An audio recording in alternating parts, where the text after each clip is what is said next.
اعوذ باللہ من الشیطان الرجیم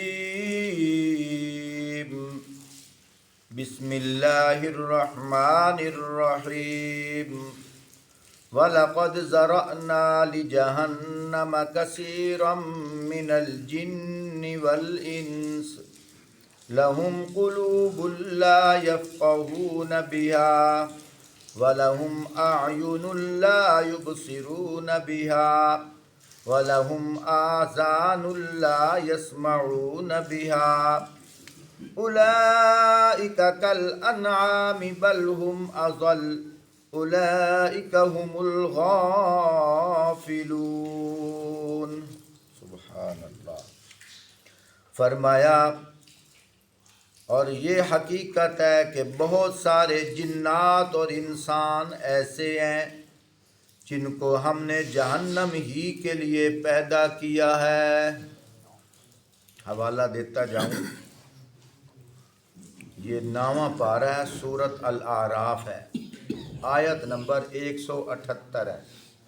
اللہ پاک خود ارشاد فرما رہے ہیں بہت سارے جنات اور انسان ایسے ہیں جن کو ہم نے جہنم کے لیے پیدا کیا ہے۔ جب انسانوں کی بات کی ہے تو 1 منٹ کے لیے سوچو، ہم انسان ہیں، ہم میں سے پتہ نہیں وہ کون ہے جس کو اللہ نے جہنم کے لیے پیدا کیا ہے۔ اللہ اپنے کلام میں فرما رہے ہیں وَلَقَدْ ذَرَأْنَا لِجَهَنَّمَ كَثِيرًا مِنَ الْجِنِّ وَالْإِنسِ۔ فرمایا یہ حقیقت ہے بہت سارے جنات اور انسان ایسے ہیں جن کو ہم نے جہنم ہی کے لیے پیدا کیا ہے۔ لَهُمْ قُلُوبٌ لَا يَفْقَهُونَ بِهَا۔ فرمایا ان کے پاس دل ہیں مگر ان سے سوچتے نہیں ہیں۔ اللہ پاک فرماتے ہیں ہم نے ان کو دل تو دیے ہیں لیکن اس مقصد کے لیے دل دیے تھے، ان سے وہ کام نہیں لیتے تھے۔ ان دلوں سے تو سوچنا یہ تھا کہ ہم آخرت میں کامیاب کیسے ہوں۔ اللہ پاک فرما رہے ہیں لَهُمْ قُلُوبٌ لَا يَفْقَهُونَ بِهَا۔ فرمایا ان کے دل تو ہیں مگر وہ ان سے سوچتے نہیں ہیں۔ وَلَهُمْ أَعْيُنٌ لَا يُبْصِرُونَ بِهَا۔ ان کی آنکھیں تو ہیں مگر ان سے دیکھتے نہیں ہیں۔ وَلَهُمْ آذَانٌ لَا يَسْمَعُونَ بِهَا۔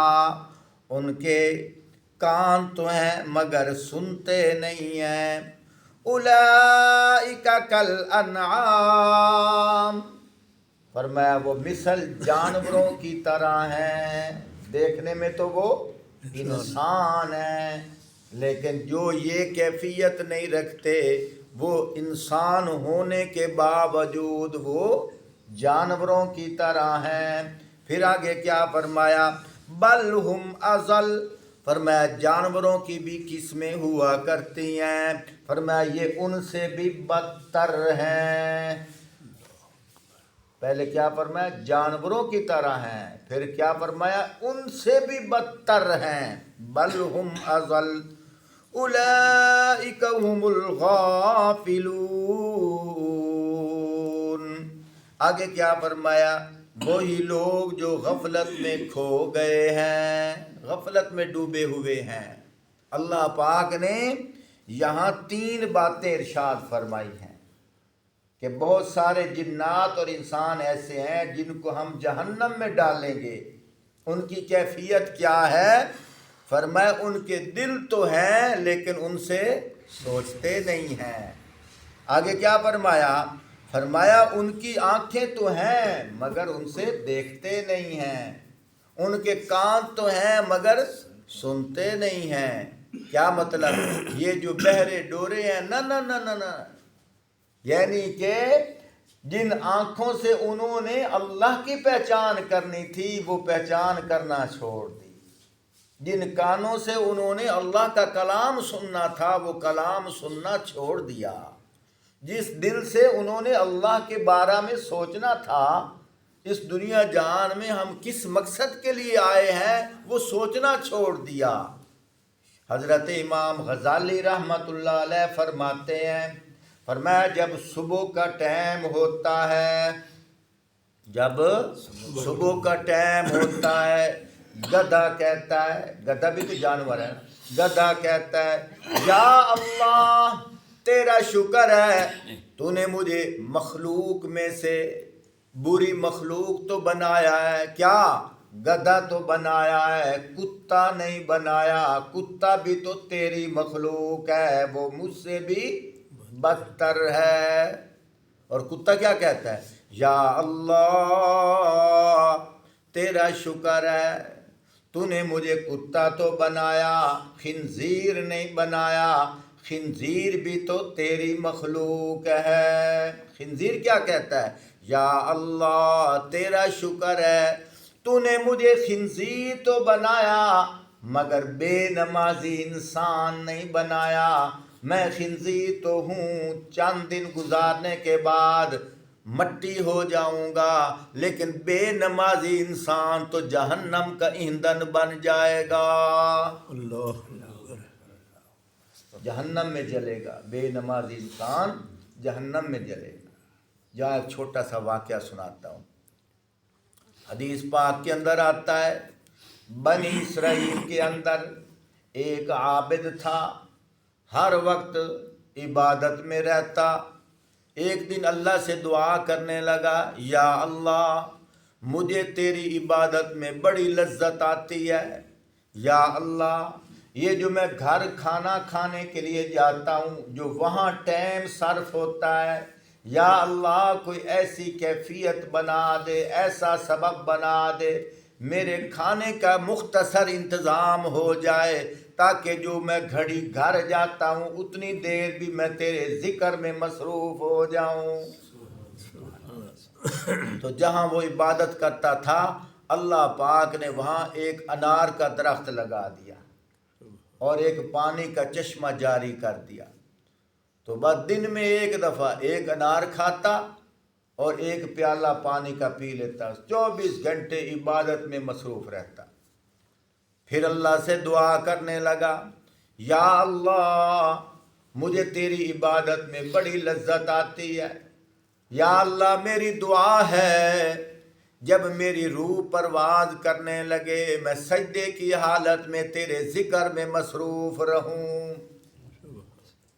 حدیث پاک کے اندر آتا ہے فرمایا وہ سجدے کی حالت میں اس کی روح پرواز کر گئی، اب بھی وہ سجدے کی حالت میں پڑا ہوا ہے، اب بھی وہ سجدے کی حالت میں پڑا ہے۔ قیامت کا دن آئے گا، اللہ پاک اس عابد کو فرمائیں گے اے عابد تو بتا تیری نیکیاں اتنی ہیں اتنی ہیں اتنی ہیں، اب بتا نیکیوں کے عوض تجھے جنت میں داخل کروں یا اپنی رحمت سے داخل کروں؟ وہ کہے گا یا اللہ جب میری نیکیاں اتنی ہیں مجھے تیری رحمت کی کیا ضرورت ہے؟ اللہ پاک فرمائیں گے اچھا، اللہ پاک فرشتوں سے فرمائیں گے اس کو جہنم کے بحر تھوڑا سا چکر لگواؤ، جب چکر تھوڑا سا بحر سے لگے گا تپس سے کہے گا ہائے پانی، جب انہوں نے چکر لگوایا کہنے لگا ہائے پانی، فرشتوں نے کہا پانی تو تجھے ملے گا لیکن اس کے لیے کرنسی کی ضرورت ہے، قیمت چاہیے۔ وہ کہے گا میرے پاس تو کچھ بھی نہیں ہے۔ فرشتے کہیں گے اگر تیرے پاس کچھ نہیں ہے جو تیری نیکی ہیں ہم اس کی کرنسی چلا دیتے ہیں۔ وہ کہے گا میری ساری زندگی کی نیکیاں لے لو مجھے ایک گھونٹ پانی دے دو، ساری نیکیاں دے بیٹھے گا، ایک گھونٹ پانی ملے گا، اب کچھ بھی نہیں خالی واپس آ گیا۔ اللہ پاک فرمائیں گے ہاں اب بتا تو مجھ سے حساب کر رہا تھا، تو نے کہا کہ میرے پاس نیکیاں اتنی ہیں، تو نے مجھ سے حساب کیا ہے، اب تو مجھے حساب دے یہ جو میں نے دنیا کے اندر تجھے دیکھنے کے لیے آنکھیں دی تھی اس کا حساب دے، یہ جو میں نے سننے کے لیے تجھے کان دیے تھے ان کی قیمت دے، یہ جو سوچنے کے لیے میں نے دل و دماغ دیا تھا اس کی قیمت دے، یہ جو سانس لیتا تھا اس کی قیمت دے، تجھے زندگی دی تھی اس کی قیمت دے۔ وہ رونے لگ جائے گا، التجا کرنے لگ جائے گا، یا اللہ میں بھول گیا ہوں، اپنی رحمت عطا فرما۔ اللہ پاک فرمائیں گے جا ہم تجھے اپنی رحمت سے جنت عطا کرتے ہیں۔ تو میرے محترم دوستو بزرگوں، میں تو یوں کہا کرتا ہوں، یہ جو اللہ کے بندے سپیکر میں کہتے ہیں نا، روزے دارو، اللہ نبی کے پیارو، جنت کے حق دارو، اس طرح نہیں کہنا چاہیے۔ ہم نے روزے کا کیا حق ادا کیا ہے؟ روزے تو ہوتا ہے سر سے لے کر پاؤں تک سارا روزہ، آنکھوں کا بھی روزہ ہے، ہاتھوں کا بھی روزہ ہے، زبان کا بھی روزہ ہے، پاؤں کا بھی روزہ ہے، دل کا بھی روزہ ہے۔ کیا مطلب؟ صرف بھوکا اور پیاسا رہنا روزہ نہیں ہے، بلکہ ان آنکھوں سے کسی غیر محرم کو بھی نہیں دیکھنا، ان کانوں سے بے حیا باتیں بھی نہیں سننی، گانے تو دور کی بات ہے نا، ان آنکھوں سے غلط چیزیں نہیں دیکھنی، فلمیں تو دور کی بات ہے، ان زبان سے بے حیائی باتیں نہیں کرنی، زبان کا بھی روزہ ہے، ان قدموں سے غلط راستے پر بھی نہیں جانا، ان ہاتھوں سے غلط حرکات بھی نہیں کرنی، یہ پورے وجود کا روزہ ہے۔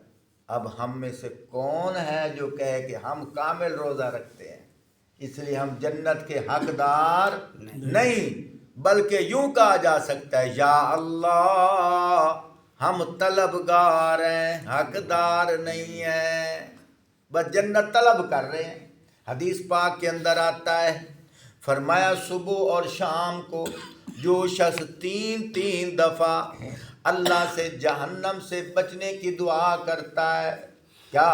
اللہم اجرنی من النار، اللہم اجرنی من النار، اللہم اجرنی من النار، آئے اللہ مجھے دوزخ کی آگ سے بچا لے۔ دوزخ خود بول کر کہتی ہے یا اللہ وہ بچنا چاہتا ہے تو اسے بچا لے۔ جب آدمی دعا کرتا ہے اللہم ادخلنا فی الجنہ، اللہم ادخلنا فی الجنہ، اللہم ادخلنا فی الجنہ، اے اللہ ہمیں جنت میں داخلہ عطا فرما، اے اللہ ہمیں جنت میں داخلہ عطا فرما، اے اللہ ہمیں جنت میں داخلہ عطا فرما۔ جنت خود بول کر کہتی ہے یا اللہ وہ تجھ سے مجھے مانگ رہا ہے، یا اللہ تو اسے عطا کر دے۔ آخری بات عرض کر رہا ہوں، فضائل اعمال کے اندر استقبال رمضان کے عنوان پر آپ صلی اللہ علیہ وآلہ وسلم نے جو حدیث ارشاد فرمائی ہے، کیا فرمایا کہ اس کے اندر 4 کام زیادہ کرنے ہیں، 4 کام زیادہ کرنے ہیں۔ 2 کام ایسے ہیں جو تمہارے اختیار میں نہیں ہیں لیکن کرنے ضرور ہیں، اور 2 کام ایسے ہیں جو تمہارے اختیار میں ہیں۔ وہ 2 کام جو اختیار میں نہیں ہیں وہ کون کون سے ہیں؟ ایک اللہ سے جنت مانگنی ہے، وہ تم جنت میں جا نہیں سکتے، تمہارے اختیار میں نہیں ہے، لیکن اللہ سے مانگ سکتے ہو۔ اور دوزخ سے پناہ مانگنی ہے، وہ اللہ سے تم مانگا کرو۔ اور 2 کام اور کون سے ہیں؟ ایک کلمہ طیبہ پڑھا کرو اور ایک استغفار پڑھا کرو۔ اس لیے ہمیں یہ 4 کام کرنے چاہیے، کم از کم دن میں 3 دفعہ تو کہہ لیں یا اللہ ہمیں دوزخ کی آگ سے بچا لے، یا اللہ ہمیں دوزخ کی آگ سے بچا لے، یا اللہ ہمیں دوزخ کی آگ سے بچا لے۔ اے اللہ ہم تیری رحمت کے امیدوار ہیں، ہمیں جنت عطا کر دے۔ یا اللہ ہم تیری رحمت کے امیدوار ہیں، ہمیں جنت عطا کر دے۔ یا اللہ ہم تیری رحمت کے امیدوار ہیں، ہمیں جنت عطا کر دے۔ اور دو کام دوسرے کیا ہیں؟ کم از کم 100 دفعہ یعنی ایک تسبیح یہ پڑھا کریں، لا الہ الا اللہ محمد الرسول اللہ، لا الہ الا اللہ محمد الرسول اللہ، لا الہ الا اللہ محمد الرسول اللہ۔ اور ایک تسبیح استغفار کی کریں، ہو سکے تو یہ پڑھ لو، استغفر اللہ ربی من کل ذنب واتوب الیہ، استغفر اللہ ربی من کل ذنب واتوب الیہ، استغفر اللہ ربی من کل ذنب واتوب الیہ۔ اور میں جو شخص 3 دفعہ یہ تسبیح پڑھتا ہے صبح کے ٹائم اور عصر کے ٹائم، فرمایا اگر سمندر، یہ 3 دفعہ پڑھنا جس طرح میں نے 3 دفعہ پڑھا، اگر سمندر کی جھاگ کے برابر بھی اس کے گناہ ہے اللہ سارے معاف فرما دے۔ اللہم صلی علی سیدنا و مولانا محمد وعلی آل سیدنا و مولانا محمد وبارک وسلم وصلی علیہ۔ ربنا آتنا فی الدنیا حسنۃ وفی الآخرۃ حسنۃ وقنا عذاب النار۔ یا اللہ ہم نکموں کو اپنے مقدس دین کے لیے قبول فرما۔ یا اللہ ہماری جائز حاجات کو پورا فرما۔ یا اللہ جو لوگ تیرے گھر کو آباد کرتے ہیں تو ان کے دلوں کو آباد فرما۔ یا اللہ تو ان کے گھروں کو آباد فرما، ان کی روزی میں برکتیں عطا فرما۔ یا اللہ جو پریشان حال ہے ان کی پریشانی دور فرما۔ یا اللہ جو بیمار ہیں شفا عطا نصیب فرما۔ یا اللہ جو قرضدار ہیں غیبی امداد فرما۔ یا اللہ مرتے وقت ہمیں کلمہ ایمان نصیب فرما۔ وصلی اللہ تعالی علی خیر خلق محمد وعلی آلہ واصحابہ اجمعین، آمین۔